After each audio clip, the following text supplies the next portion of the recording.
All right, today I want to talk about tenants, the different kinds of programs, and the different kind of people that you rent to, and kind of shatter some stereotypes, at least I hope. So, we're going to talk about tenants and the programs associated with it. A lot of people have come to me lately, investors that I know, and they're like, I don't want to do rentals, there's all these problems, etc., blah, blah, blah.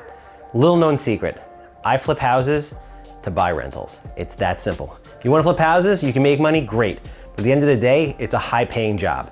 You get taxed like crazy and it's a high paying job. It's a constant grind. The moment you don't buy a house, renovate it and sell it is the moment money stops coming in. But rentals are things that will change your life. It's truly mailbox money. It'll change your kids' life if you do it the right way. So I flip houses to buy rentals. I want to educate you guys a little bit on the different programs, different types of tenants that you have, so you can get a better understanding of them, okay? So I lump tenants into two main groups, programs and cash. So what does that mean? Programs, number of different programs that are available. CDC, Section 8, DSS, homeless shelters, SROs, college dormitories, etc. Now, let's break each of them down. CDC does not stand for Center for Disease Control. It stands for Community Development Corp. It's a private organization out of Suffolk County that is a not-for-profit that gets funded by the government. They have great tenants out there. People say when it's a program, they're like Section 8. Like Section 8 is kind of an all-encompassing thing, but it's not. Section 8 is like itself, its own unique thing, but we'll get there in a minute.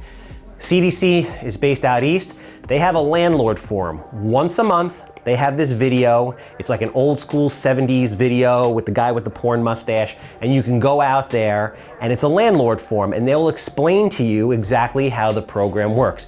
Call them every day. The guy that runs it, they do it once a month religiously. The guy that runs it never really picks up the phone, but call him 300 times and get in there. It's very important. So you're gonna watch this video, and then after that, you're gonna sit down with the head inspector. You're gonna sit down with the head people of the CDC, and you can ask them all kinds of questions. What do I get for a 3-bedroom? What do I get for a 2-bedroom? What kind of deduction is there for different utilities, whether it be electric, whether it be gas? What is it? This way you know. This way you're educated when you go out into the world and you're gonna buy rentals, you're buying them at the right number because you're well aware of what you're going to get paid and you can calculate your ROI. There's too many people going out there buying houses that are overpriced. Like an agent came to me yesterday, she said, I have a great deal in Masseyfield. I was like, awesome, it'd be a great rental, she said. It's $160,000. I'm like, I just bought a house in Mastic for $60,000. You can't buy a house in Mastic for $160,000 and rent it and make money. You can't. It's just not gonna happen. You have to renovate it, there's too many costs. It does not make sense. But if you go to the CDC landlord forum, which is free, you will know what they're paying. They have a great caliber of tenant, and people are like, oh, let me just blow up a myth right here, and that's good for all these. Charles, they're gonna trash my place. They're not gonna trash your place. I've had zero issues with Section 8, CDC, or tenants trashing my place. They've been amazing. You know why they're amazing? A, they have a caseworker that is responsible for dealing with that particular voucher. And B, the wait to get on a CDC or Section 8 program is like 3 to 7 years, depending on where you are. So just think about it. If you've waited 3, 4, 5 years, 6 years on average, and someone is gonna either pay your rent in full or pay a lot of it on top of other benefits that they offer, like HEAP to pay the utilities, things like that, food stamps, etc. Are you gonna while out and trash a house for no reason and lose all of that? Absolutely not, 99.9% of the time. So put that out of your mind. You still have to screen these people like anybody else. You wanna see what their credit is, although I don't care so much about credit. Credit for me is just one piece of the puzzle. There's a lot of great people that have terrible credit, that have the ability to pay and have been renting for me for many years and will continue to do that. But that's CDC. Reach out to them, go to the landlord forum, educate yourself. Section 8. Section 8, every municipality has their own Section 8. Brookhaven Section 8, Town of Islip Section 8, Town of Hempstead Section 8. It's its own unique thing. Again, they also have caseworkers. They're excellent programs. They pay very well. You can increase the rent every year to market. Hell, they bumped their own rates 9% last year.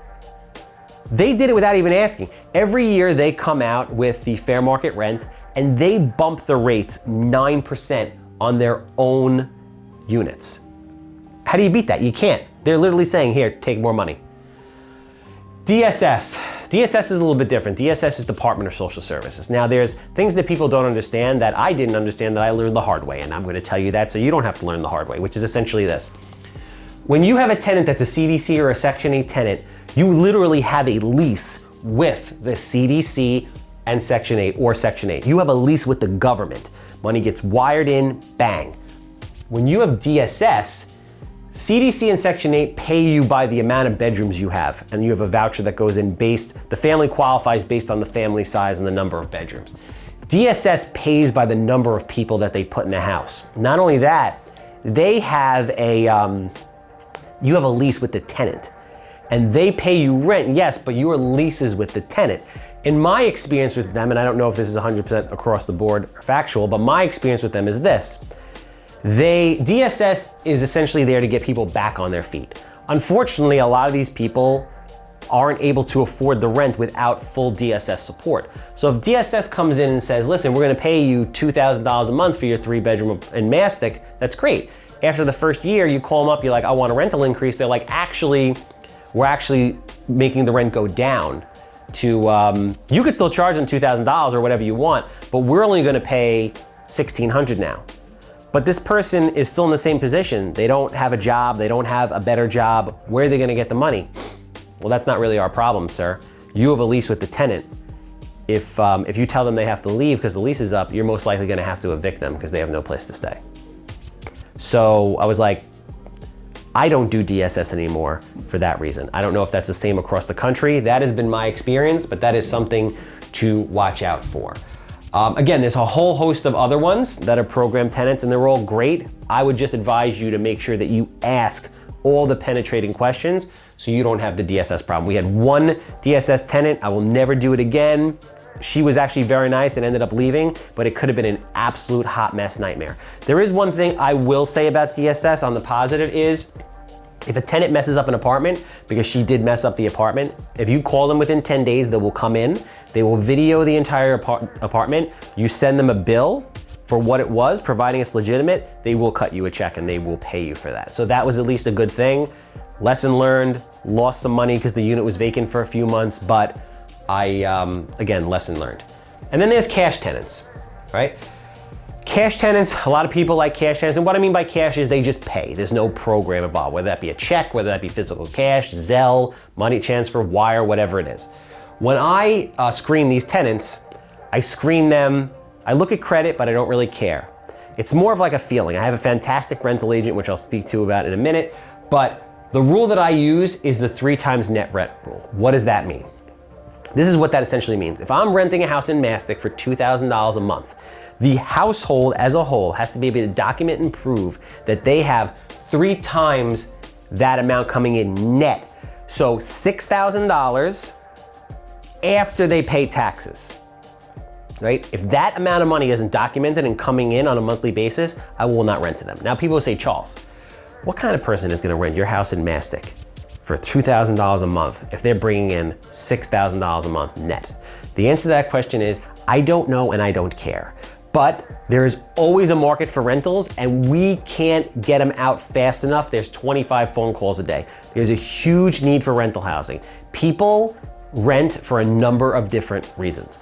The one thing I would caution you about cash tenants also is, as a whole in my experience, they don't tend to stay long because it's a boyfriend and a girlfriend, they break up, boom. They're a family, they're transitioning, they wanna buy a house, they do buy a house, they leave, boom. That's where you lose money. You lose money in the make-readies and having it down. Program tenants on average are in a unit for 7 or 8 years. Those are the stats. Whereas cash tenants, it's much, much less for those reasons. Either they're transient, either they're moving up, either they have a breakup, whatever it is. The most important thing about dealing with any tenant is you need to have a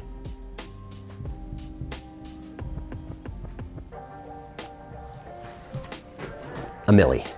Everybody needs a Millie in their life, okay? Millie is a Latina woman. She is bilingual, and she has this innate, unbelievable, like spidey sense to look at someone and say, this guy's gonna pay his rent.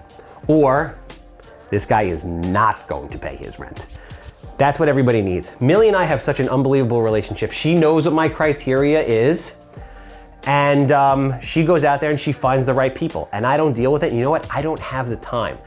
Millie and I are so tight at this point that I don't even meet the tenants until they move in. When they move in, I want to meet them. I want them to see my face. I want to tell them what the rules are. But up until that point, if Millie calls me and says, I have a tenant, they're fantastic, I'm like, great, tell them they got the place. That's it. So what you want to do is build a team. What are the lessons here? Build a team of the right people. Go out and get the education. Find out what they're going to pay so that you can go out, be a better investor, be more effective, and make sure you are making money, people. It does not make sense to have a rental just break even or lose a couple bucks. This is a business. You wouldn't go to work every day and not make money. If this thing is not making money every day, every year, every month, don't do it. It's that simple, all right? Best of luck to everybody. If you like what you see, if you're pumped up, if you wanna see more of these, click the subscribe button. We have videos coming out every week, every topic, guaranteed to change your life. Real estate, business, motivation, you name it. Click the subscribe. I appreciate you guys watching.